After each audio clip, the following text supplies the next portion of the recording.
Hi there, my name is Kendrick, and today I get to have Michael back. So, Michael, welcome back, dude. What's up, man? How's it going?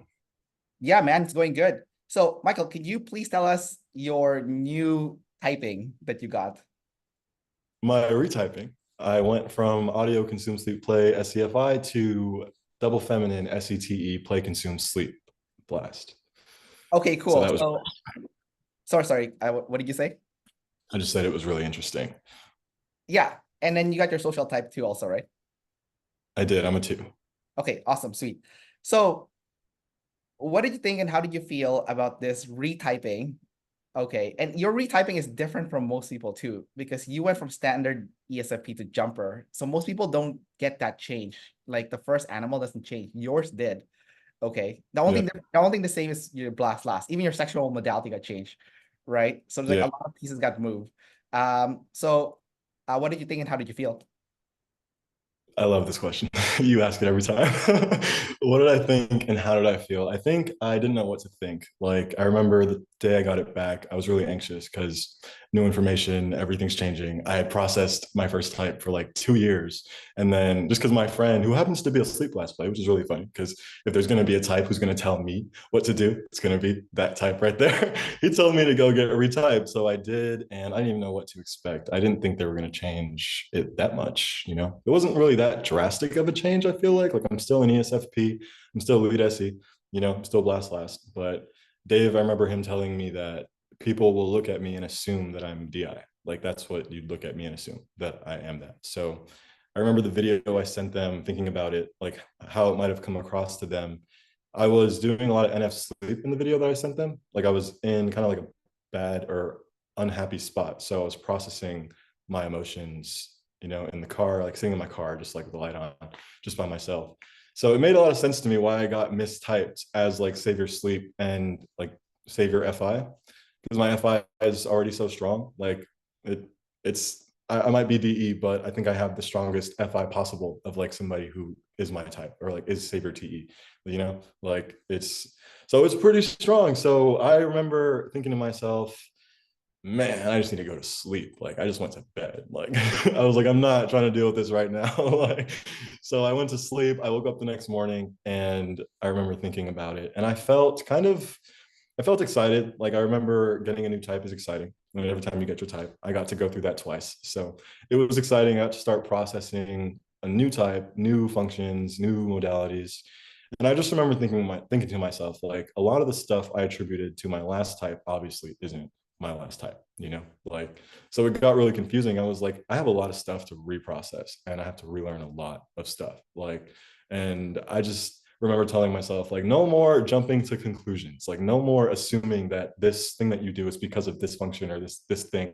Like, I think my type would reveal it. I thought to myself, my type would reveal itself to me over time. And it did. I remember you hitting me up asking me to do an interview. And I was like, nah, man, I need like a while to think about this. Like, I can't do it yet. I'm not processed. But I think I've had a year now, about a year, I think, to process. So I feel a lot better about it. Okay, sweet man. Yeah, for sure. I think the fact that you have double masculine sleep, like because of the retyping of your sexual modality, I think that makes you extra DI. And you're only single activated tribe also, which is just your first animal because you're still blast last. So it makes a lot of sense why you're like very self-above tribe for your type. Like you're almost like right smack dab in the middle. Like you're like 51, 49%, like, like tribe self kind of balance. Like you're like 51% tribe above self, 49% self. So it's like so hard to tell, right? It is. It is hard to tell, even for me sometimes. Like, I think the biggest thing for me, I remember going around asking my friends and family if they thought I was selfish, and nobody said yes. And I know a lot of DIs in my life, like, and they are definitely selfish in a lot of ways. And like, if we're talking real life, they can be so selfish. Like, they don't think about other people. They don't like extend an arm unless it's asked for. And it's like things like that could have probably pointed out to me like that I wasn't DI, but I don't know. I thought Dave and Shan were right. Like, I just assumed they were right. Like, I wanted to trust them, and I did. But what you're saying about my FI is definitely true. I think there was like this point system that somebody made, and they like added averages of points for energy about like your functions and your modalities. And I put my type in there, and the points that it gave, it assigned more points to my FI than my TE. because of the double activation, the masculinity of it. I'm an ESFP, so it's second in my grant stack. Like Yeah. it's there, it's big, you know. And even myself, I can be selfish sometimes. Like I can't. Like just because I'm DE doesn't mean I'm not selfish. I'm just selfish in other ways, you know. Yeah, no, I totally relate to what you're saying. Like being like an ESFP, your FI is second. Doesn't matter if you are DE. The fact that it's second, it has like a bigger it has a bigger container for DI than your tribe function, which is your TE, right?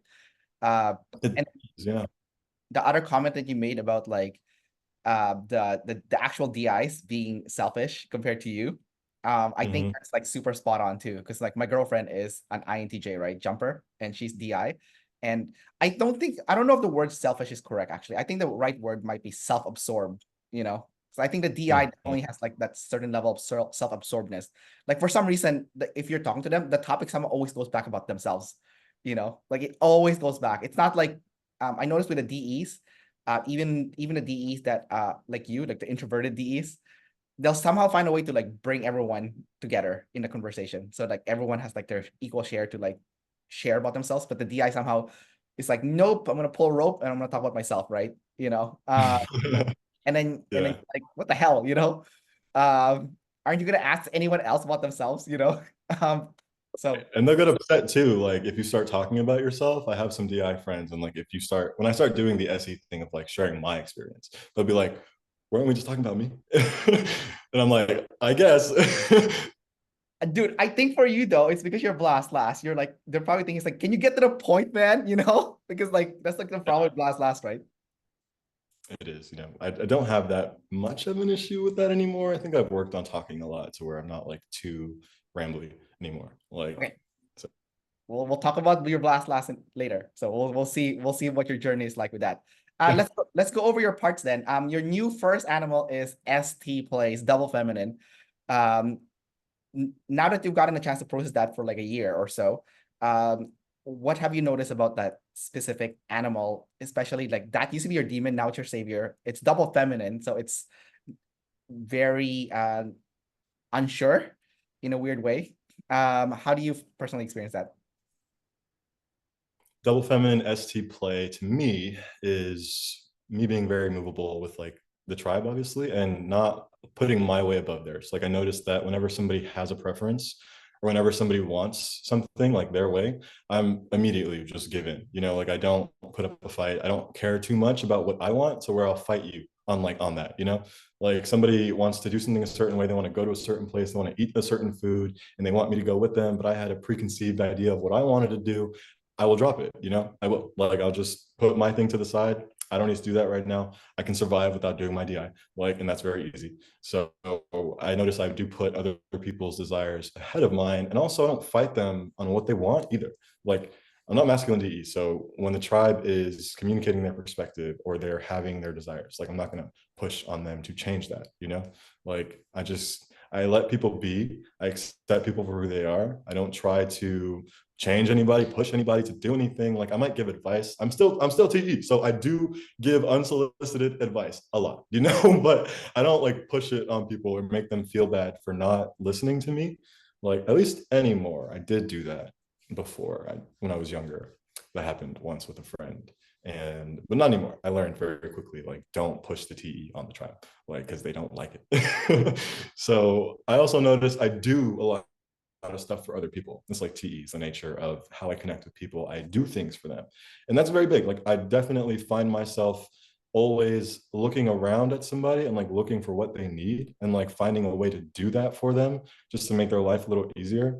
And I like to think about this like TE is trying to take the workload off somebody else's shoulder so that they can have more time to just spend in their FI and like be in their emotions because that's what I want. Like all the work I have to do takes me away from being able to just like consume what I want to and think about what I want to and do what I want, but I still have to do the work. So I do the work. So my love language is like, I'll do your work for you so that you can spend time in your FI and feel good, you know? So I see that there. Also, I am not the most, um, what's the word? Like, I'm not aggressive. Like, I can be intimidating until I start talking, you know? Like, once I start talking, it gets very clear that I'm not a threat or I'm not intimidating. you know, like, but I've heard a lot from people that I do seem intimidating, and I've always wondered why. Like, it makes no sense to me because I think I'm super nice. I'm like really friendly, like, but people who don't know me and who will walk around me will be scared to talk to me, and I don't know why. I haven't figured it out. I think it makes a lot of sense why that's happening, like what you describe about being intimidating, but also like really friendly the moment people talk to you. It makes a lot of sense because you're double feminine play, right? So when people talk to you, you're like, oh, you're like really friendly and like non-threatening. But when you're like just sitting there by yourself, you have the double masculine look because it's like you're in Right, sleep mode, right? right, So the double right. masculine look kind of makes you like unapproachable, seeming, you know what I mean? Um, so I'm also an introvert, so like I don't want to talk to you, and I'm probably sending that signal like really hard. Like I don't want to talk. you're like a weird introvert though, because you're play first. So you do want to like back and forth with the tribe, but you are still an introvert. So it's like a weird like hybrid thing, you know? Yeah, yeah. I want to back and forth with the tribe, but I'm not like I don't do it in the extrovert way. Like I have a neighbor who I see all the time, and he like I don't know what he is, but he's some kind of extroverted type, cranked all the way up. Because if you walk by his apartment, like his balcony is right outside in the front, like on the street. If you walk by, he will start a conversation with you. He will just grab you, bother you, walk up to you. Hey man, what's your name? You know, like just starts talking to you, and I'm like, I could never do that. Like I could never just talk to everybody. And it's to the point where people will be trying to leave and they're trying to walk away. They're like slowly inching closer and closer to the stairs. And he's just like still going. I'm like, dude, like, how do you not understand these people don't want to talk to you? But he doesn't care. Also, I think he might be consume last, like sleep last play type, because I had a conversation with him and I noticed whenever I started to interject my own opinion or what I think, he just stopped listening. Like he stopped caring, you know? Like, and it was hard to get him to actually engage with what I was saying. He kept throwing out his own topics, or like his own thing to talk about, which I noticed the sleep last plays do that because I've met a lot of them, talked to a lot of them, and I have the same problem with them every time. Like you don't want to hear what I have to say. All you want to do, you have your own agenda, you got your own thing, you just want to talk about that. And if I veer off too far away, you right back, you know? Like, Yeah. so I forgot what you said. Sorry. It's all good. Yeah, no, that is annoying. That is annoying with the consume last. I think some consume last are really funny and weird too. Like since I started traveling for like a year, like one thing I noticed is sometimes I talk to like taxi drivers or they don't have Uber here in Asia. They use Grab. It's like the universal app here. Apparently, Uber sold their share to that company, and now they have like a monopoly. But anyways, I talk to like the drivers and stuff. I like to chat and stuff. So I noticed the weirdest one are like the blast play sleep consume. You know, it's weird because they're using their play to gather from you, but because they're consume last, they absorb nothing, right? So they're like gathering stuff from you because of the play, but nothing is absorbed. And I noticed it. I'm like, huh, this is so weird. This person is like having trouble absorbing anything I'm saying, but they're trying to gather something. They just because of Yeah. the play, you know. So I always think that's like a weird, like weird what do you call it? Contradiction almost. Like you're high play, so you're gathering from the tribe, but then you're consuming last, so there's nothing that went inside, you know? Throwing it out. You're like just doing it to do it. Just doing play just for play's sake, not to actually like use it, you know? Yeah. Like pushing the button. Like, oh, this is fun, and then not actually watching what happens. Yeah. Yeah, but you can tell the difference when someone is sleep lost. Like they could be cranked up like me, like play blast, consume sleep. And because like yesterday I had like a driver who was taking me to the airport, and then he was like extroverted to the max, like even more than me, and I'm pretty extroverted already. And I noticed that he was like gathering from me, but he was absorbing what I was gathering because he was like writing it down and shit, right? You know, I was like, huh, there's like a big difference when they're like consume last versus sleep last, you know? Like Yeah. um, anyways, dude, we got a little bit off tangent here, which makes sense. We're both EPs. Um, I want to ask you next about your consume. So your consume used to be double masculine, now it's not anymore. It's actually feminine SE, so you're forgetting a lot of the stuff that you personally gather. Um, but it still goes to your FI, so you'll never forget how you feel when you gather something. Can you explain how you personally experience that like switch in the sexual modality? Yeah. So for consume, honestly, I don't relate a lot to the whole feminine SE feminine sensory, like I forget everything. Like I don't forget stuff. Like I'm often the one who knows where the car is. I know what time we got here. I know what time we need to be there. Like I know things, and my friends will be playing the role of like being forgetful. And then I have to pick up their slack. So I don't relate to like forgetting stuff. I definitely don't forget things. But what I notice with my consume, like I think that it's still partially masculine, so it can pass for being double masculine. And I look at it in my life, like what do I like to present myself as? I don't like to present myself as like a feminine like archetype or type of person. Like I do like to dress more masculine. I drive a Camaro. Like I like masculine stuff, to like reflect me. And like I like to look in the world as if I'm cool and masculine. Like that's like the archetype I'm trying to portray. I notice with my SCFI, like I want to seem cool. I want to seem, and I am cool. Not gonna, I am. Like, I'm just gonna say, I am cool as fuck. But I definitely do want to put that image out there too. Like I don't want to seem like a loser or lame. Like, so I definitely do gather things that make me look cool. And with the modality for the consume, that's really hard to see. I think with the animals that have both, it can be really hard to see like what exactly is the masculine part or the feminine part. But one thing I can try to say is like I know like my clothes are a good example, like for my consume and the SE being feminine. Like all of my clothes came from my dad, like growing up, all of them. Like I've never actually bought many clothes for myself. I just like take my dad's clothes and he gives me his clothes because he has really good style. So like my SC is movable, right? But then my style doesn't change. The style I like to wear, what I like to dress as, like that doesn't change. That would be like the FI part of like, yeah, I'll gather the SC, I'll take the clothes from my dad, but my style doesn't change. I don't ever change my style. I've had the same style since I was like in middle school, you know? And I think that's the consistent part of my partially masculine consume. Gotcha. Yeah, for sure. I think David Shan said that the ESFPs are the coolest type. Like they did like a ranking with the ESFPs, ESTPs, and ISTPs, and the ESFP still won as like the coolest, you know. So yeah, We are, no one we're can cool. But no, you're no one cool can, no too. one can hold a You're cool candle too, to Kendrick. like what's that? You're cool too, Kendrick. I like you. You too. Yeah, but no one can hold a candle to like the ESFPs for coolness, Like um Yeah. so with that being said though, you said that you wanted to be cool, but and that's like the image you portray. But the thing is, your sleep is NF, so it's a little bit different, right? So it's interesting now that, yes, you want to be seen as cool, but deep down inside, you want to be seen as someone that is wise and that and has not shallow essentially, right? Someone that has like bigger thoughts and feelings about the world, and you want to make the world a better place and all that jazz. Can you share a little bit about your double masculine NF sleep? And also, when you said that you want to portray yourself as masculine, it makes sense because your inner world is double masculine. So you are like double masculine at the end of the day, like internally, right? It's kind of like The Rock or John Cena, who are both double feminine, but they seem very masculine. So it's kind of like that kind of dynamic is happening with you.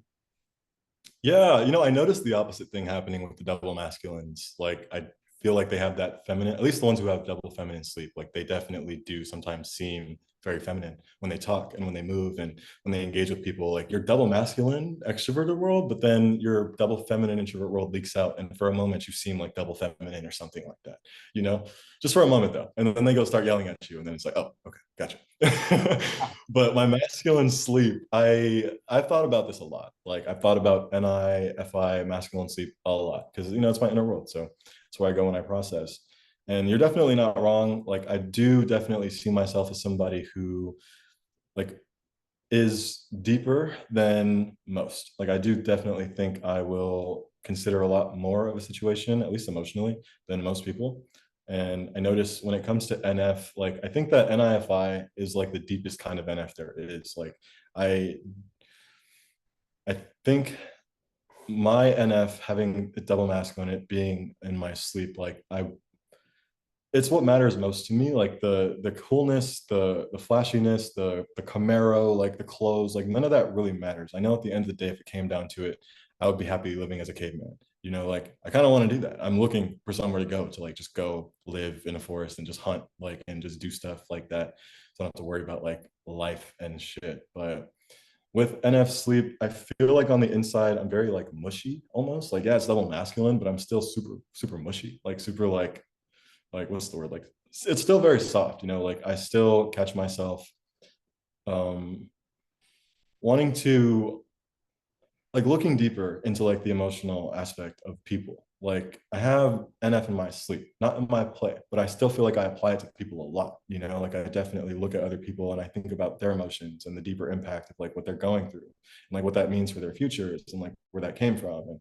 why they're going through what they're going through and like how this is possibly affecting them right now, you know? And I notice like I do that all the time. Like it never turns off. I never don't think about the NF, you know, like it's always there. And even if I'm like out with people and in like a play environment, like I'll always catch some NF somewhere. Like it's always just there. But what was I gonna say?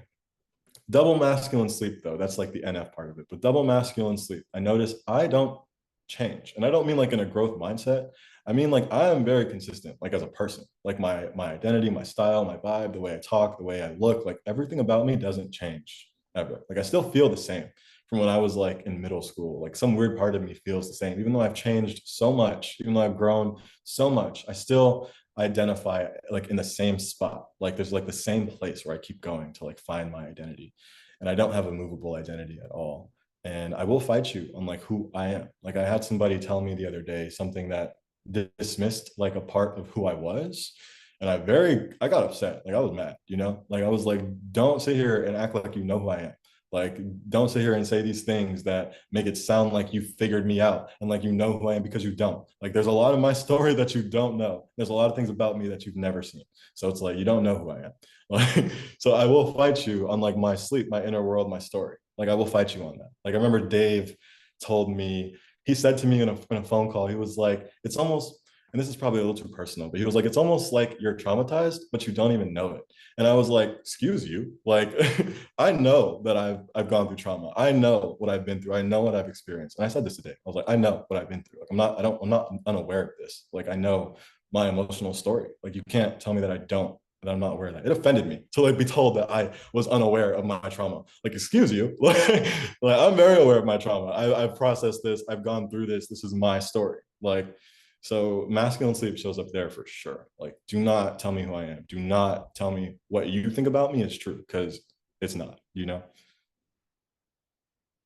Yeah, so there's a lot of parts to what you said. I think what you're Yeah, saying, all over the place. the stuff that you say is like you don't know me. I hear a lot of ESFP saying that. So it's like a thing that like is a thing, especially with NF sleep. Because that there is like that depth, the NF world depth that ironically does not get revealed because people only see the SF, right? So I think that part definitely needs to be shared more because like you might say, oh, you don't know me, but then if you think about it, it's like, but you didn't tell people who you are. You know what I mean? People only saw the blinks, right? You know, or like the you know the outside. And then the other aspect when you're talking about like the NF sleep also when you're projecting it to other people, like I can relate to that because like I told you my airplane story before we started the interview where like this guy beside me was like really cringe, so mine's SF sleep, right? So I'm always like projecting that SF to people, so I'm like, oh, your person's cringe or whatever, right? Or like kind of gross. But like for you it's NF, so how are you projecting that to people? Like what's like what's going on? Like how do you, what's your equivalent of that? For me it's like, yeah, you're cringe, oh, but like for you what's that like? Yo, you're so shallow, is that like what's going on, or like what's that NF thing you're projecting?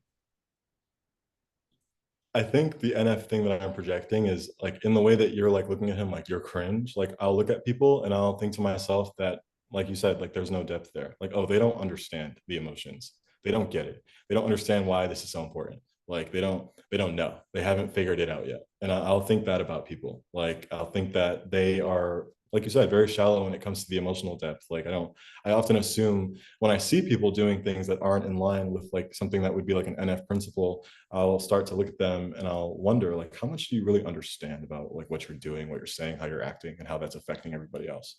It's hard for me to distinguish like how much of it is like DE and like my ST play versus what is NF sleep. I feel like they're both like interlocked. Like one doesn't come without the other, it feels like. So it's like when I look at people, I'm understanding them, I look at them and I immediately start looking to NF, of like, what is your deeper story? Why are you the way you are? Like, why are you reacting like this emotionally? Like with my best friend earlier, she's having a lot of issues in her relationship. And I feel like it's my job to point out to her maybe why her fiance is acting the way he is, maybe like what hurt him in the past, like why he's maybe what he's going through emotionally. It's my job to point that out to her because the way she talks, it's like she doesn't see it. She doesn't understand it. She doesn't respect it. She sees her emotions. She sees what she's going through. But when it comes to like looking outward and like seeing other people, like she's not seeing theirs, like their emotions, what they're going through. And that is what I project on people, that they don't understand the emotions or how deep something actually is. Oh, I see. So you're like picking up on the the little subtleties between interactions and stuff. And like sometimes that emotion, like sometimes you just pick it up without saying anything. It's just like the vibe, right? Um, Right. I yeah. have a essay for you. I got an experience if you don't mind. Yeah. Go ahead. So it's my neighbor. We had our couple of conversations, and the first time that we had a conversation, we were talking about one of the other neighbors that lives here, and he mentioned to me because the other neighbor had asked me like what I do. Like he's like, oh, I'm looking for a job. Like, what do you do?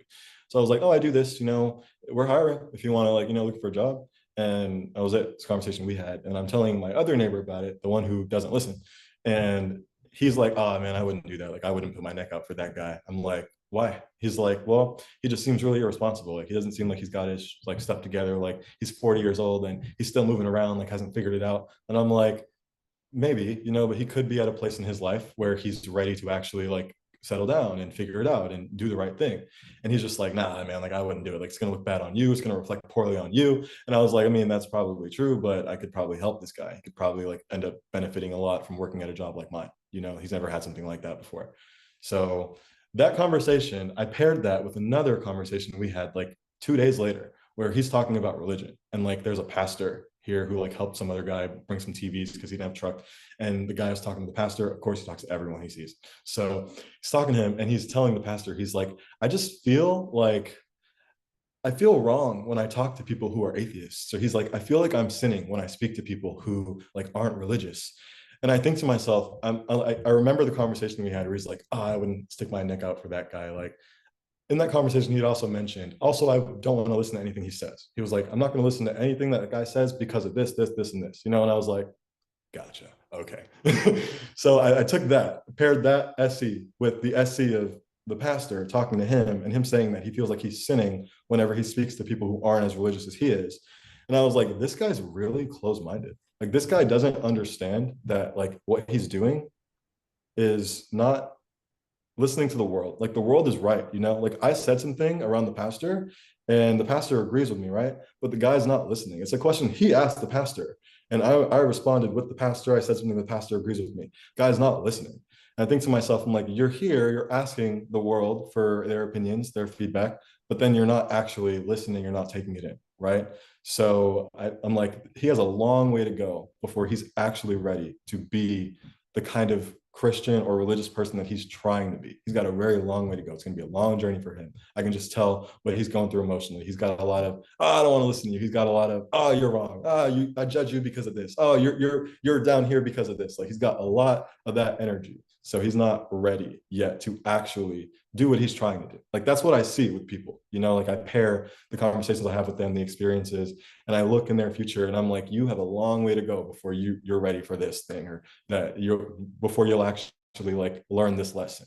Like that's how that's why I say they're connected, because like I'm doing ST play by talking to him, but like while I'm standing there, I'm connecting the NI FI of like, oh, you're here on your journey, Gotcha.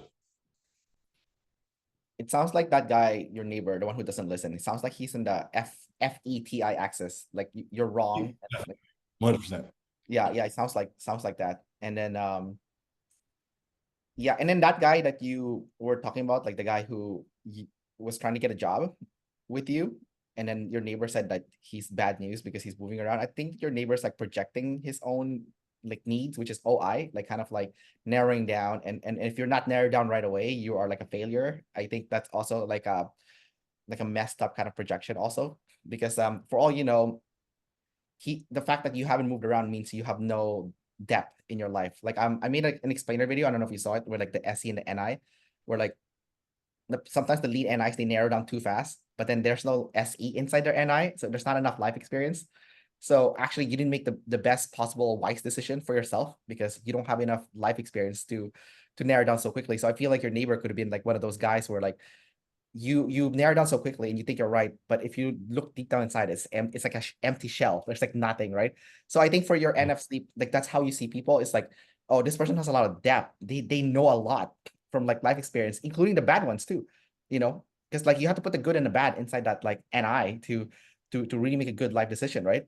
You know, if you only have the good, then how can you have empathy for other people, right? You don't, you know, you don't know what they feel. Like the FE empathy, that's kind of fake, right? But like real empathy is like you've experienced what they've experienced.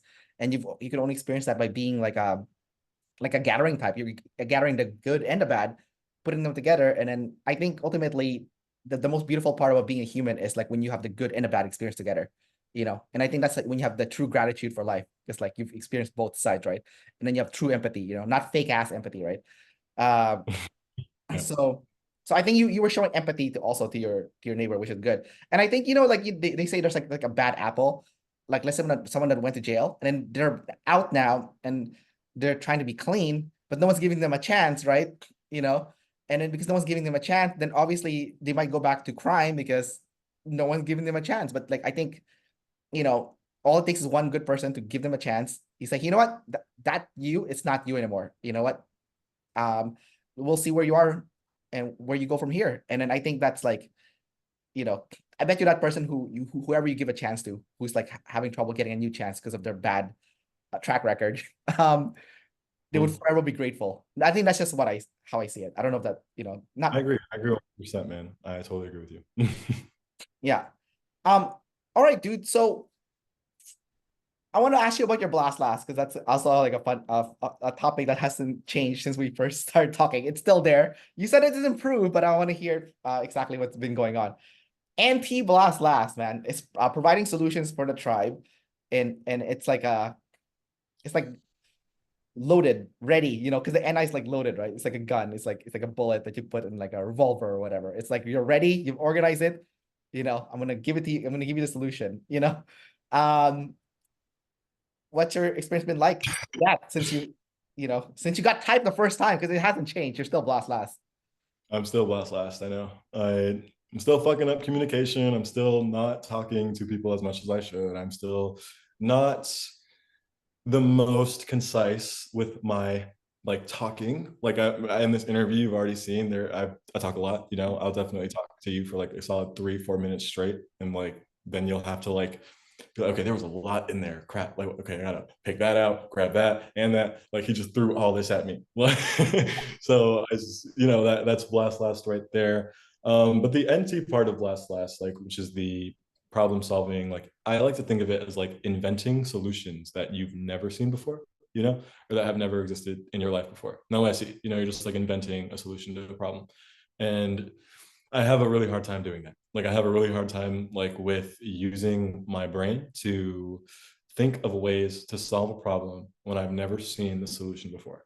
Like that's really hard. And I have an example of me doing it the other day. Like I heard your NT story with the credit cards and like the points and traveling in one of your interviews. I don't even remember. You probably said it a lot, but I heard that, and I thought to myself, like, where have I done that? Where have I done like invented a solution for myself? And obviously, it didn't come without consume. You know, like I had to do some research to like figure it out. But the internet didn't explicitly tell me what I needed to do. So I remember I needed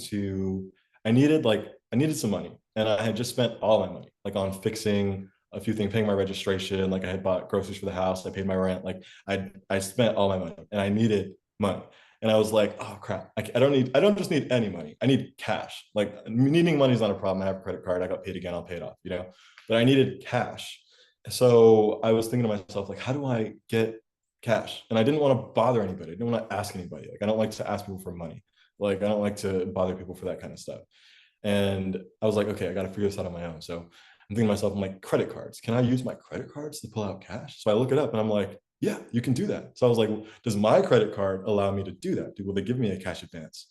And turns out they will. But there was a catch. There's like a 34% APY like every day that you take and that you don't put the money back, you're getting charged like 34% or probably a lot less, but like I think it's a lot less. I'm probably wrong about the number. There's my feminine SE. But you're getting charged every day for that. And I was like, that is not, I can't do that. Like, I can't take this cash advance because I'm not gonna be able to pay this back for like a week. Right. And it's gonna accumulate way too much. So I was like, wait, I have a solution in my wallet. How do I make that work? What do I do to make that work? And I remember doing some research and thinking to myself, I was like, what if I could put the debt somewhere else with no interest rate? So I start looking up like ways to do that. And then I discover balance transfer cards. And I was like, oh, okay. Turns out I already had one. Like I have 3 credit cards and 2 out of 3 of them were everything I needed already. So I'm like, okay, cool. So what I'll do is I will take the advance, then I'll do a balance transfer. That way I can get away from the 34% APY every day and balance transfer to this card that has a 0%. That way I don't have to end up paying $60 every day or whatever the fucking thing was.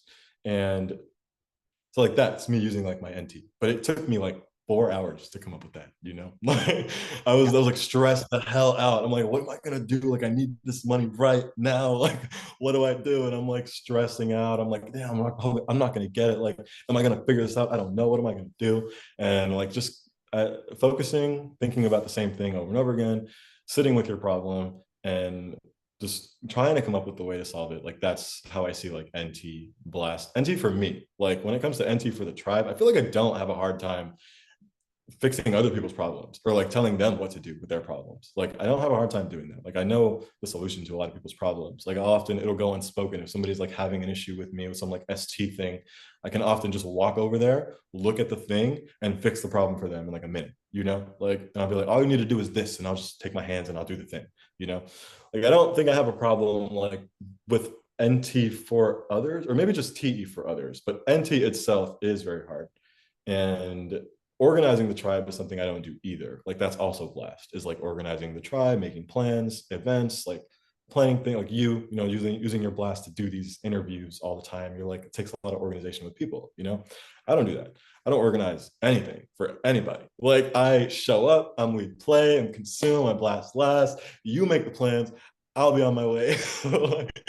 And I'll outsource. I'll put off planning to somebody else. Like my best friend, she wanted to go to the beach one day, and I was like, okay, I'll take care of getting us there, but you plan how we're getting there. You plan where we're going, what beach we're going to, what we're gonna eat, what we're bringing. Like you do that, I'll get us there. You know, I'll do the actual ST work, but I need you to do the plan. You know what I mean? And she did. She did the plan. She was very good at it. We had a great day, but I see it there too, like not wanting to do the actual plan. And I don't do parties. I don't like host events. Like my friend, I think she has blast higher than me, and she does parties. She hosts events and like she does stuff like that. I don't do any. I've never not. I don't even do birthday parties. Like I don't go out. I don't like tell people like, oh, I'm doing this thing. Like you want to come? Like you want to do this thing with me? Like I don't do that ever. Like Yeah. everybody else makes plans, and I just show up. You know. Yeah. Yeah. So like Okay. okay. Wait, not done yet. I know there's one last thing. I'm sorry. Go ahead, man. Yeah. Blast.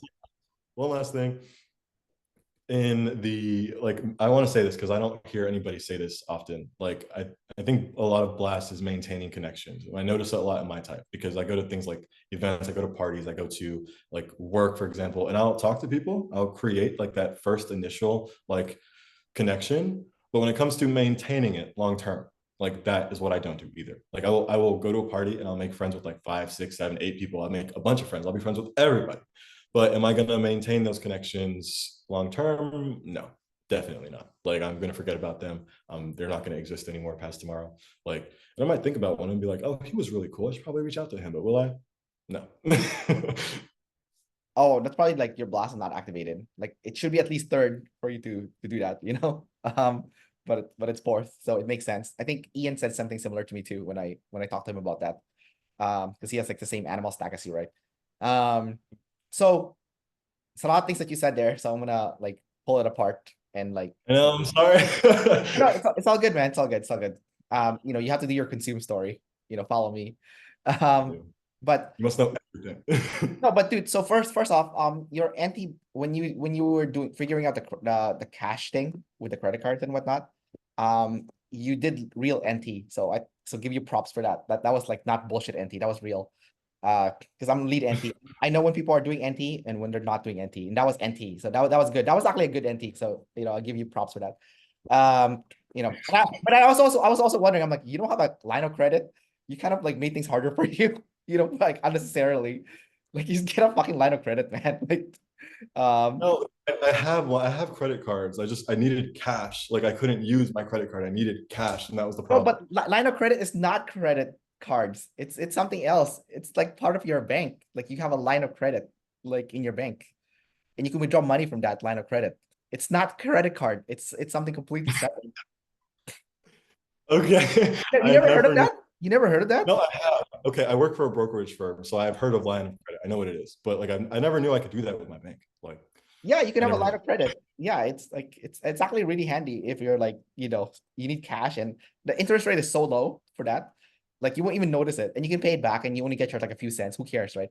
Like so I was like, I thought your NT was good, but I also thought like you made it harder on yourself for no reason. That's what I was thinking. It's still last. I'm still fucking it up. But it's good though. No, you still did it. You still did it. Which that's why I wanted to give you props because I was like, yeah, that was a creative solution. That was good. I give you your flowers for that. Hey, So, I'll take 'em. yeah.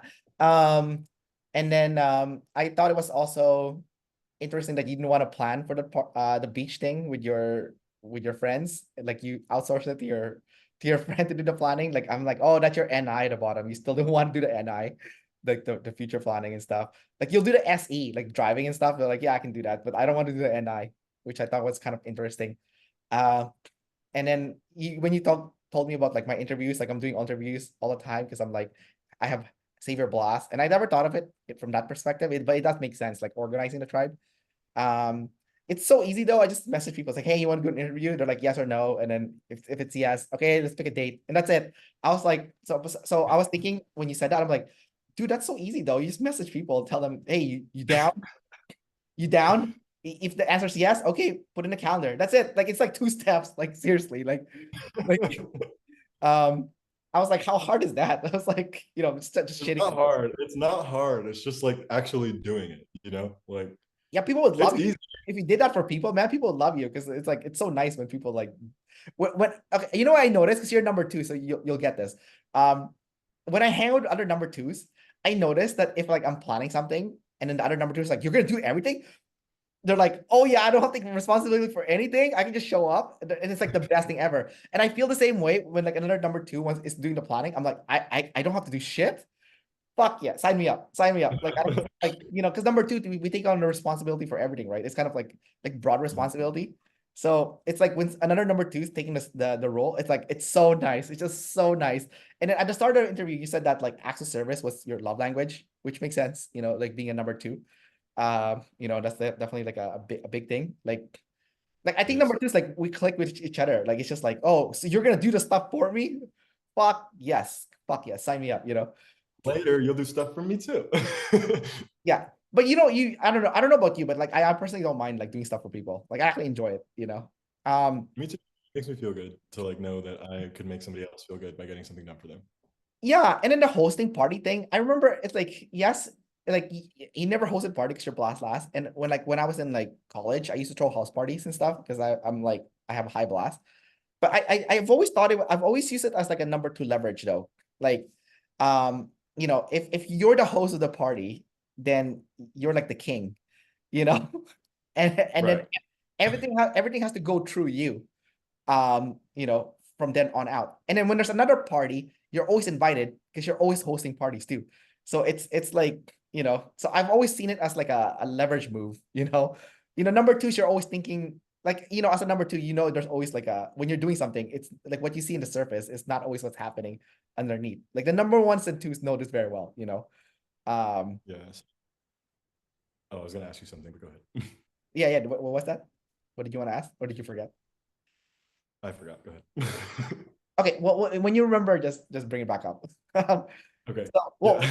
let's talk about number two then, since we're already in this. Oh, I remembered. I remembered. I remembered. I Good, remembered. good, good. You mentioned like if you throw the parties, you're the king. We're number twos. We're save your friends. But will you relate to me on this? I still have a giant ego. Like I definitely have an ego as big as the next guy, but I don't push it on people. That's like a very big thing. I don't extrovert my ego. I don't make it known. But in my head, I do have an ego. Do you relate to that?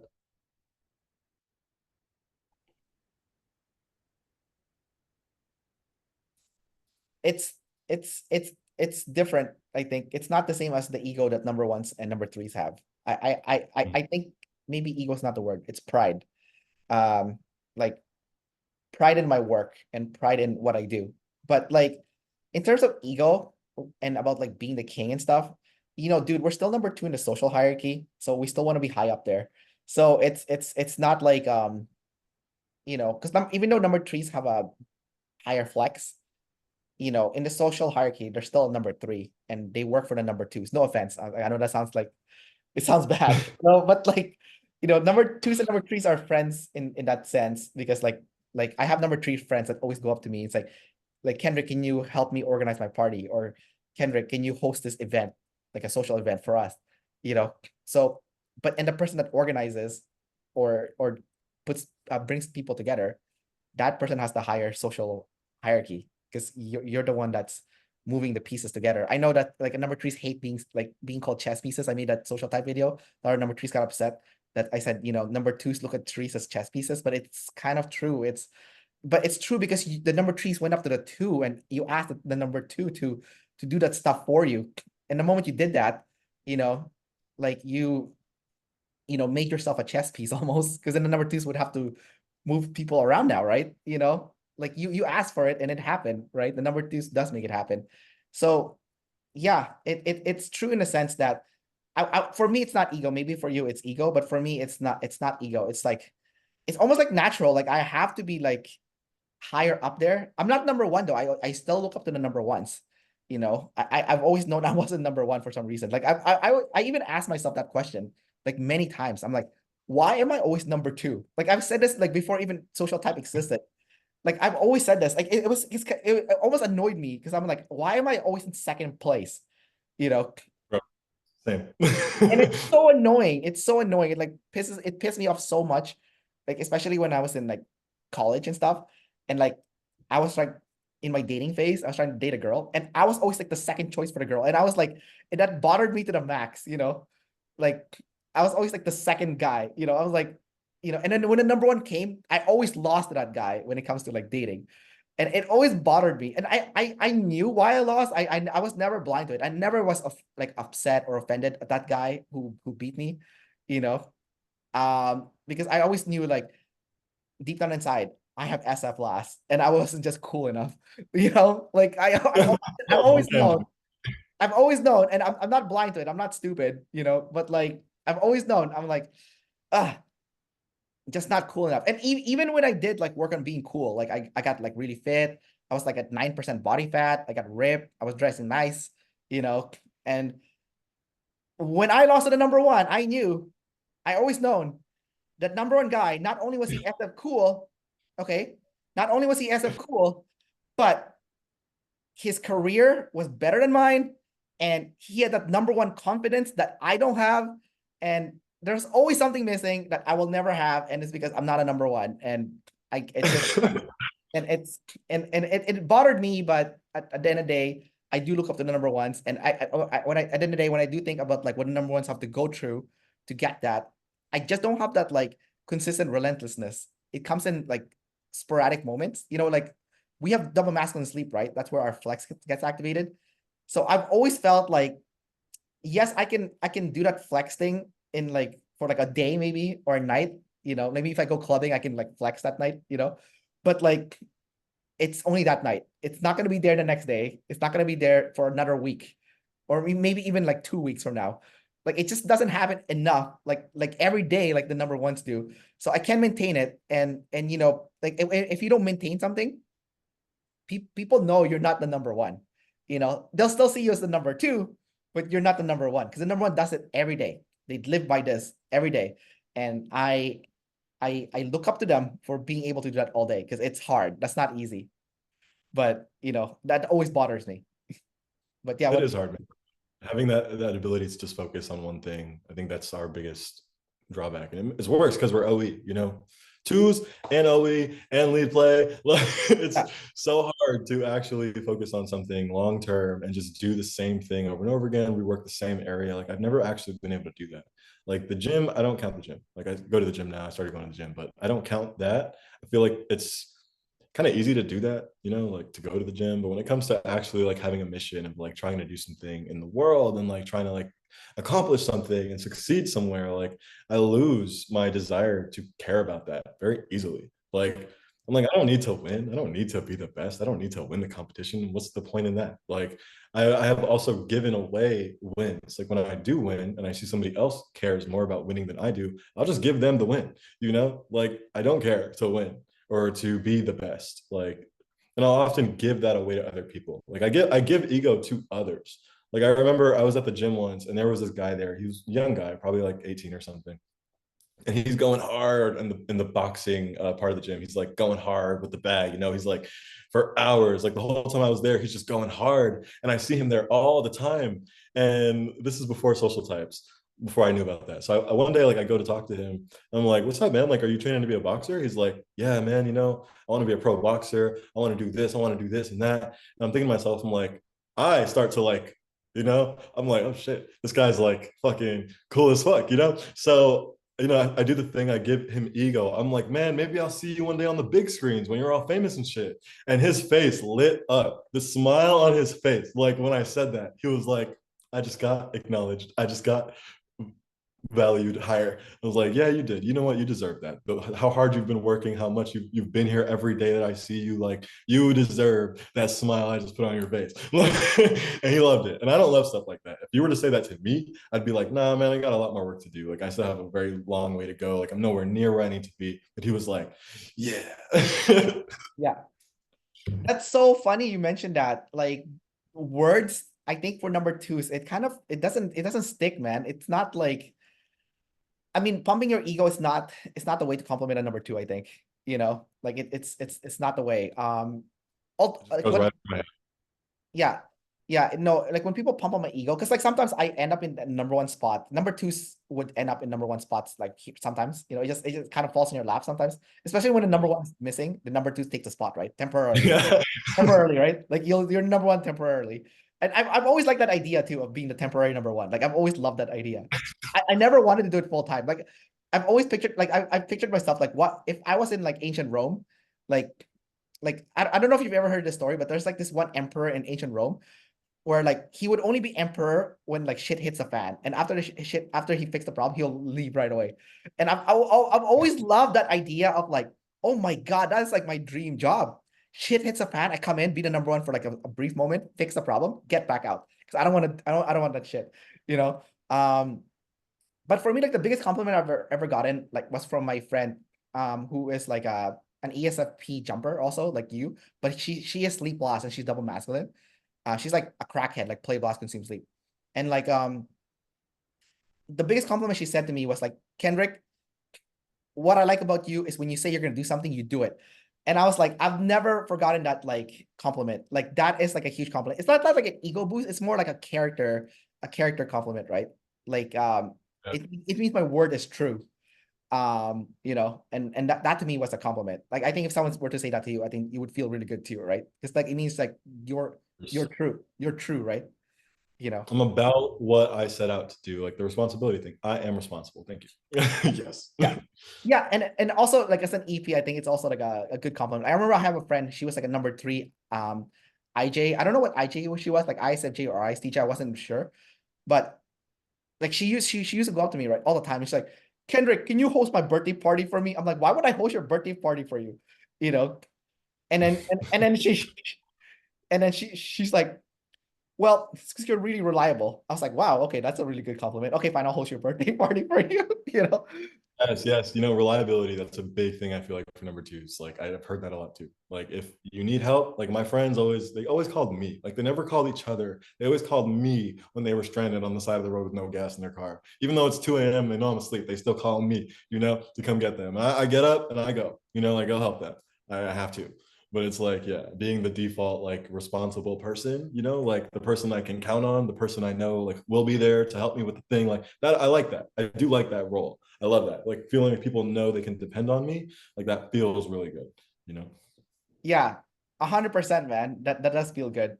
Actually, when I was telling you that story about that girl who was telling me to like host her party for her, I remember after that, you know what she told me next? She was like, okay, she was like, okay, this is what I want.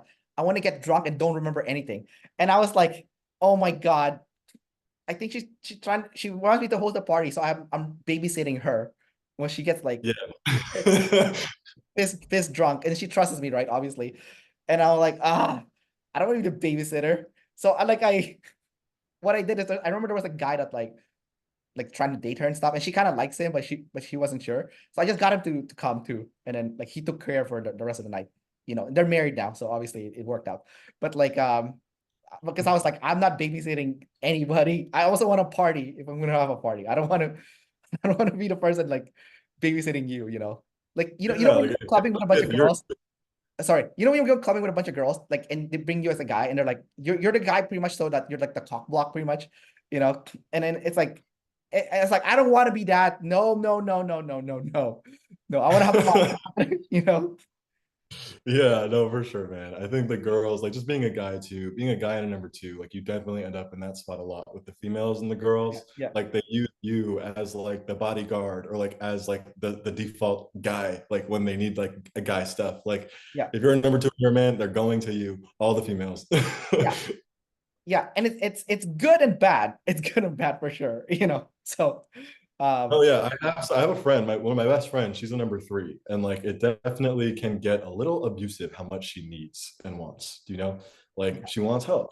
Her love like she doesn't like to do things for other people, but she loves when other people do things for her. You know, yes, like yes, that is what she loves. So for me, like we're opposites in a lot of ways, me and her and I. Like she's masculine DE, I'm not. Like I'm always having to like hold her back, you know, like stop being crazy. Like I'm always having to like control her, you know, and like make sure she doesn't go crazy and be reckless and do stupid stuff. Like I'm like her keeper in a way, you know. And her being the number three, like that happens all the time. She's like, will you please come with me? Will you please do this? Will you please go inside and get this thing for me? Can you make me a drink? Can you? And I'm like, okay, yeah, I'll do that. I got you. I got you. And then I love it when her fiance shows up because then he is now the guy. And I'm yeah, like, yeah, yes, I don't have to be the guy anymore. yeah. Thank God, just pass them to someone else, you know. Like, Literally. And that's what you do as a two. You find the right person for the job. yeah, yeah, that's true. Right, right, right, right. Exactly. Yeah, you would have a good eye for that too. Like, you would know who would be the good person also. Um, Yeah. you said something earlier about going to the gym also, and how like that doesn't count towards like being a number one, which is 100% true by the way, because like when you go to the gym, you see number fours there who are consistent, who are working hard also, but they're number fours, so it's not like yeah, so everyone can go to the gym. It's not just like a number one thing, for sure. Um, so because you're number two, and we've kind of already touched on like broad responsibility like many times, not just like work, but also like social life, which we both do, especially when like female friends and stuff. Yes. Being the bodyguard kind of um, and then save your friends obviously comes up a play into that. So you said earlier that you still have a big ego, right? Um, and I think that's because you have double masculine sleep. So your flex is double masculine when it comes out. Like it's intense when it gets activated, you know. And it will get Mhm. activated more than the typical number two. Because it's double masculine. I can it's for me, I do flex, but Dave said it's called chill flex. Like number twos have a chill flex. That's what he called it.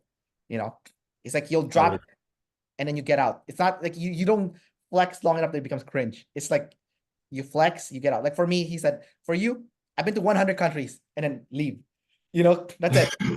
Because like I don't like go into detail. I just tell people, oh, yeah, I've been to 100 countries. That's a flex, right?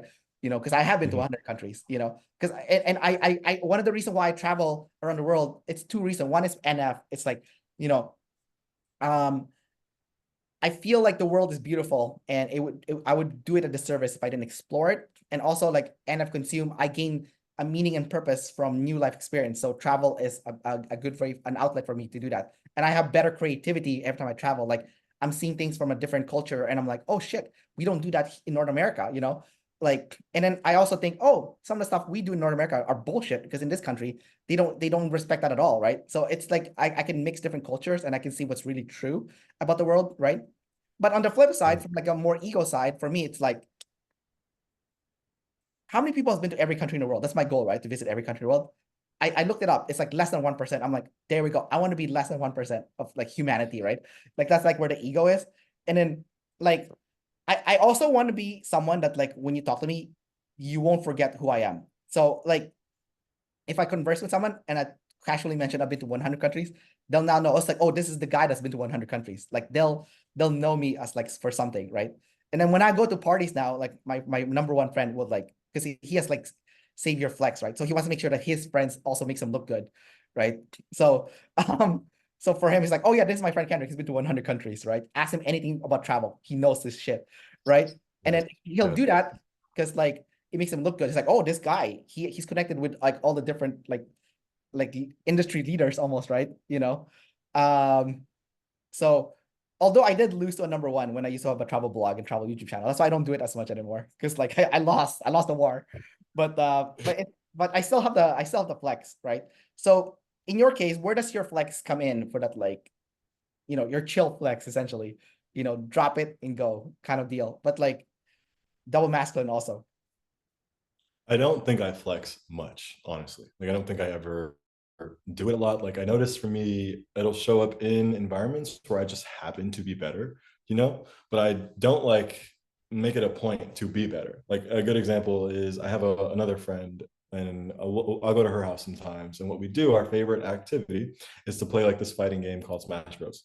And she is saver ego. So every time I beat her, she gets like kind of a little bit upset, like especially in the beginning, it was a really big problem because the vibe is being ruined because I'm beating her, like, and it's like that now. Okay, I'm like, okay, I have to stop winning. I gotta let her win, otherwise she's gonna be really mad, and the night's gonna end, and it's gonna have a horrible vibe. So I have to start letting her win.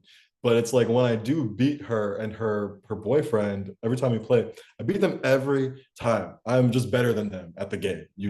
And I notice that happens with me. Like I don't ever set out to be better. I just end up being better. Like so I see there when I beat them and when they're like, we can't let him win. So they're like, babe, we can't let him win. We gotta get him. And they both try to team up on me.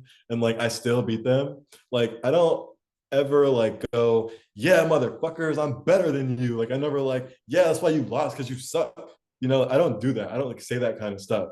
I'll laugh and I'll go, that was a good game, guys. You guys did really good. And I say that every time. And like people don't like when I do that because I'm winning. And I notice they're like, man, I don't want to hear that from you. You beat us.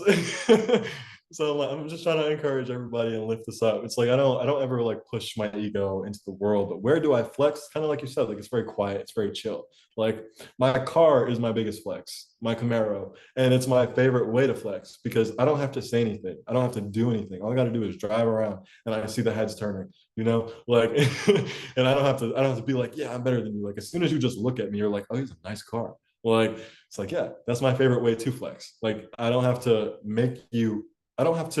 flex at you. You look at me and then you feel the flex, like that's it. But I don't flex. I don't do it. I don't ever do that a lot. I don't like post flashy stuff. I don't like care about like looking like having the best outfit. I don't know. I don't see myself I noticed I will give ego to the group. That is where I can see flex. I'll give flex to the group. When I'm with a group of people and we all like look really good or we're all doing really good at something, like I'll look at everyone, I'll be like, yeah, guys, we're better than everybody else. We're better than them and them. We have this in the bag. Like you're amazing. I'm amazing. He's amazing. We're better than these motherfuckers. Like it's always like we are better, Never I'm better. We are better, You know what? That makes sense for number twos. I think Dana White from the UFC is a number two because he's always flexing about the UFC as an organization. We are the best, at MMA, right? Which is true. So I think it makes sense what you said about like the we are better. I also do that. So it makes perfect sense. Um, the other thing, Wait, really quick. I'm sorry, hold on, bookmark, because I don't want to leave this out. This is really important. Like, I don't make it sound like I don't have an ego because I do. I do have an ego. I do catch myself in my head going, because I am this, I am better than that guy. Like I do see myself doing that, but it's like I don't like that. I don't respect my brain when it does that. I like immediately I'm like, oh, but you're not better than anybody. Nobody's better than anybody just because you have this thing, or I immediately start like rationalizing and like uh, there's no word for it yet, but like going like this with the ego and the friends, like double deciding with the ego yeah, and the friends. Like I do that there a lot, but I still like my ego still talks. Like it's still like it expresses itself internally, and it'll be like, I'm better, I'm more this, I'm more that. Like that guy's smaller than me. He has smaller arms. It's Yeah. like I notice these things. I notice the size. I notice like how much better I am than somebody else. But I never let it get in the way of like how I look at them or my relationship with them. Like I don't care how much better I am at you than any or at something, or how much worse you are at it, or how far low you are. Like I'll never hold that against you. Like when it comes to actually like talking and having a conversation, which I noticed that the number ones will do that. Like they'll look at somebody and they'll be like, oh, you're not better than me in this, or you're like so much worse than me in this that I don't even want to talk to you. Like you don't even seem like somebody I could engage with. And that's like they're being friends less. Like they're fucking that shit up horribly. But I don't do that. Like I do feel like a number one in my head, but then I start talking and I get out into the world and I'm just the number two and I'm friendly. But in my head, I'm a number one. It sounds it's interesting to hear your perspective on that because SE flex is different from NE flex, right? So I think hearing your story, with your car, and comparing your arms with other people and like size and whatnot, like it's like I was like, oh, that's very SE, because for me, I like being ENFP, right? Like when I see someone that has a nice car, I have two thoughts that come in my mind, right? The first one is, does this person have a nice car because they like having a nice car, like because they're FI, like they're like really into cars, or is this person overcompensating? Like that's the first thing that always comes to my mind, right? And if I see them come out of the car and I look at them, and I usually have a vibe on what kind of person this person is, right? I can tell there's person like who just really loves cars, right? And they're showing it off, but they actually love cars, and that to me is like beautiful. If you're passionate about the cars and you're showing it off, hey, cool, good on you, man. Like that's that or girl, that's awesome, right? But if you're doing it to overcompensate, you're pathetic. You're so sad, you're just so pathetic. Like, you know, um, so that's what always comes to my mind when I see that. Um, and I don't compare people about like sizes. I don't have SE, right? So like when I see people like who are like more jacked than me, I'm not even jacked, like not even close, but I'm like on the fitter side, I guess you could say, because I do work out. A little bit overweight because I do eat like a lot of bad food. But like still fit. It's like I'm kind of fit, kind of not. So it's not like, but I do admire people who are like really like fit. Because like for me, I always think I'm like, you know what, they're probably like, if as long as it's not obviously because of genetics, there's people who are genetics, right? Like they're just fit because of genetics. So if you're obviously someone that's like genetics, I'm like, not really impressive, but good on you for the hard work in the gym. Like I do respect the hard work, right? But then if there's people who are like meal prepping all the time and doing all that shit, that's how they are really fit, then just mad respect for me. Like there's no jealousy or anything, right? It's just mad respect, right? I think for me, my jealousy comes from like ego jealousy, whatever you could say. I think it comes from like two things. Like the biggest one is travel, right? When I see someone like going to a place that I've never been to and it's like so hard to get there because it's so dangerous, I'm jealous and impressed at the same time, Like I know this one guy who went to Afghanistan recently, and I'm like, oh my God, I want to go there. It's like, oh my God, you got to like um you managed to like talk to the Taliban and stuff. That sounds like that's like so scary, but like you did it. Like to me, that's like so impressive, you know. Yeah, totally. Yeah, no, because for me, like the normal stuff that people go through, because like I travel so much, like for me, I feel like I don't know this. I'm not trying to flex or anything. It's just like for me, it's like, it's like as an EP, you're always looking for the next dopamine high. It's like it sounds horrible, you know. Um, and it's like a drug, almost like travel is a drug, right? So for me, like the more scary the situation is, like the more high you get off it, you know. Like, like for Well, example, you're a risk taker. what's that? You're a risk taker. I'm an EP, man. So like, I mean, you do risk taking in SE. I do mine in like a different way than you, you know. True, true. Like I'm not gonna jump off like like a lot of SE people, they do like cliff diving. Like I'm not gonna do that, That's way too scary for me, cliff diving, you know. Really? Yeah, that's way too scary for me. Like because that's not I don't have SE, right? So like, Okay. when I see SE people doing flips and shit, like or like parkour, like I would never do that. I find it very impressive, but I don't want to do that. And I don't have like that feeling inside that I want to do that. I know when people SE people see other people SE people doing parkour or that stuff, they're probably thinking in your head like I can do that, or like I can see myself, doing something like that, But like for me, I don't have SE, so I'm like, I will never be able to do that. I know that's like a limiting belief, right? But I'm like, that's way too dangerous, right? But like I went to the Democratic Republic of Congo, and when I went there, there was like British people that got kidnapped and held for ransom, you know, and I still Oh went, my, and I still went, right? And you're crazy. yeah, but that's where my what do you call it? That's where my risk taking comes in. Because see, the thing is, like with you guys, the ESFPs and your ESTP cousins, right? You have Yeah. NI. So when you look at the future pathways, there's only one pathway that could happen, right? But yeah, but I mean, you, of course, two. Okay, two, sure. I mean, Good and bad. Good or bad? oh, Which good or is bad. it? Okay, okay, okay. So it's black and white. Gotcha. Thanks for the clarification. So and of course, you're not as bad as like, like the INTJs. Like you have SE, so you could kind of like still see the spectrum in a better way than those guys can, you know. But as an ENFP and also obviously my ENTP cousins, the fact that we have NE, we can see multiple features, kind of like the MCU, like multiple different realities.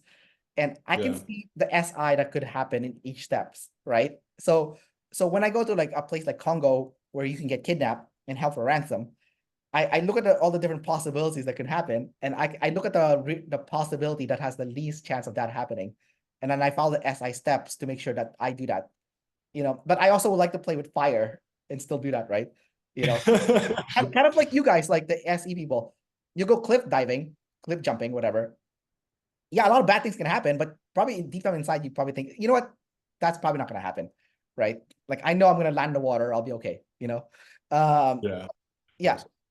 but for me, like with SI, I only can see one physical thing that could happen. I'm like, I'm gonna drown, or like, or like I'm gonna belly flop and I'm gonna be too much pain to swim or whatever, Like so it's kind of like your version of like the N, but it's for the S. So the physical is pessimistic, but the future pathways is like I can play with fire. Just like you can play with fire with the SE, parkour, cliff jumping, whatever dangerous SE you can do, you know. But the future, you don't fuck with the future, like that I don't fuck with the future, bro. The Yeah, is future that is true scary. though?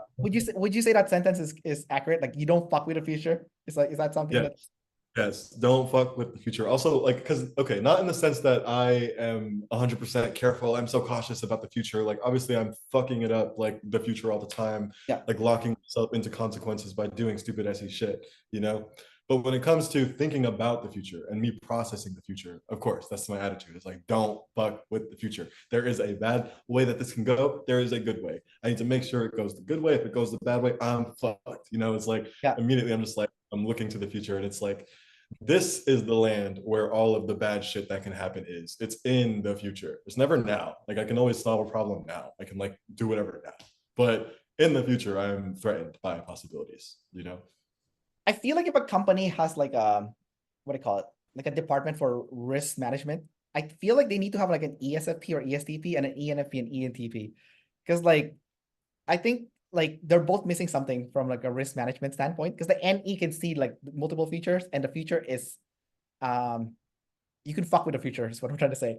But like people with like the NISE access, the SE, like the physical reality, there is ways you can fuck with the physical reality and it's okay, you know? So I think you need both. I feel like together it's like unstoppable, like as a combo, you know. But alone is Yeah. shit crazy. That's just what I think about that. Yes. Alone is delusional. I agree. Because I will believe that the situation will go somewhere that like I have no reason to believe that or think that. But then Yeah. I will anyways. And then I'll be surprised when I show up in whatever situation it is, and that's not the way it goes. I'm like, oh, that didn't go how I thought it would. Yeah. And that's nice.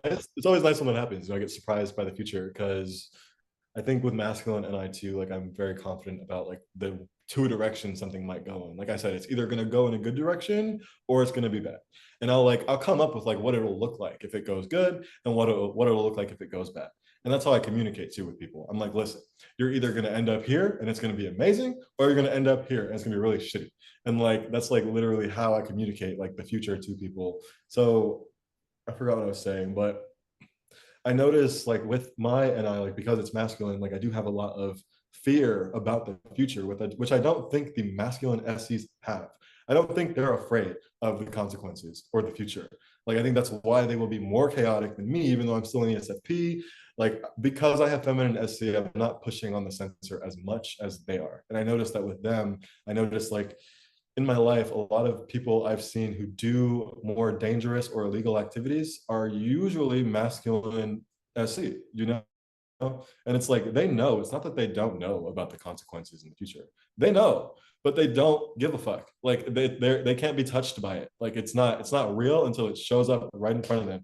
And I don't feel that way. Like as masculine, and I don't feel that way. The future is very real. The consequences are very real. I will probably have to deal with them. So I need to not push on the SU right now. Just leave the future alone. Don't mess that up, because if I do, then I'm fucked, and now I'm gonna go to jail. Like bad consequences, you know. I think also because you have masculine NI, you can see the future. It's always activated because your masculine functions are always like in your forefront. On. Yeah. Yeah. While the people with the feminine NI, it's not on all the time. It comes in flashes. So when they're doing all that stuff that it could like mess up the future, it's not because they're not thinking about it in that moment, because the SE is more more in their face, right? Of course, a flash will come Yeah. later, like, oh shit, what did I do? But Sometimes I wish. Sometimes I wish I had masculine SE. Like being so afraid of the future can be really exhausting. You know yeah, and masculine NI is the craziest function too of all the 8 functions. So why? masculine NI is batshit crazy, man. No offense, it's batshit crazy. Why? Huh? It's Why? batshit crazy. That future that you're seeing, it's not true. It's bullshit. Like I have a girlfriend, she's masculine and she's always thinking about like the worst possible thing that could happen. And I'm like, that's bullshit. There's all these different futures. Because I have NE. Like there's so many futures. That's just one possibility that can happen. And if you change the way you interact with the sensory world, you can influence where that NI is gonna go. Like that NI is only gonna happen if you follow, all the sensory steps to get there with the SI, right? You know, I thought you were like talking NI through SI language. yeah, yeah, yeah, yeah. No, Because but I it, agree. I have a friend, my best friend in the community, Misty. I don't know if you know her, but she's the exact same type as your girlfriend. Like yeah, exact same type. And I see the same thing with her. Like she's always very pessimistic about people, pessimistic about the future. She's like, oh, this person's gonna kill me. I'm gonna die. Like yeah. I'm like, wait, what do you mean they're gonna kill you? You're gonna die? Like that's seems a little unrealistic. And like even though I have masculine NI, I'm a lot less scared of NI than she is. Yeah. Like 100%. Like I went to Iran a few months ago, right? And Iran is like in a big issue with the US and stuff. And then, it's like the nightmare for any observer. Like your internet doesn't work, your credit card doesn't work, so you can get, screwed pretty much easily, right? In Iran, right? But I wanted Iran to be my 100 country because a lot of my best friends are Iranian. So I wanted to tell them like I went to your country as my 100, just to make it special, And it's for me, it's like, yes, I can flex that I've been to 100 countries, but if I flex, but I involve the tribe, it's kind of like cool, right? So for me, it's like, oh, I went to your country as my 100 because that's how I feel about you guys, like, you know, I wanted to honor you guys, so my girlfriend's like, oh my God, you're gonna die. You're gonna get thrown to Iranian prison, like, death, bro, death. The lead masculine NI is in dying. Like they're so afraid of fucking literally dying. Like, and it's crazy to me, like how scared they are of actually dying. I'm like, that's literally the worst of worst all possible scenarios. Like, case that's the worst possible thing that can happen, and it's always right at the forefront of their mind. They're just like, I'm gonna die. I'm gonna yeah. die. Have you seen that movie Argo with Ben Affleck? No. Okay. Well, it's a really good movie. I recommend you check it out. But like basically that movie is about the Iranian the Islamic Revolution or something. And basically they stormed the US embassy and they killed all the Americans living in the US embassy. But then like a few of them escaped, and then they needed the Canadians' help to smuggle them out of Iran, right? So long story short, the Canadians did successfully help the Americans get out of Iran by making a fake Canadian passport for them, right? And then using the fake Canadian passport to get them out of the country. But then eventually the Iranian government figured this out. So now US and Canada and the UK are banned from the country, right? They don't have any embassy there, and those are the three countries blacklisted from Iran. They are seen as the enemies, especially the US, right? Yeah. And as well as Israel, obviously. So when I went there, I did get stranded in Iran, and I went in with my Philippine passport because I have two passports, right? But for me to get out of the country, because my guide was trying to help me get out, because I got stranded, right? Because my flight got canceled without notification. So now I'm trapped in this country, and my credit card doesn't work, so I can't buy any flight out, right? So I need to rely on the locals to get out of the country, right? Now, the only flight out was to Dubai, to Abu Dhabi, to United Arab Emirates. But there's one catch. They won't let me board with my Philippine passport. That means I had to reveal to them I had a Canadian passport, and Canadians is banned from Iran.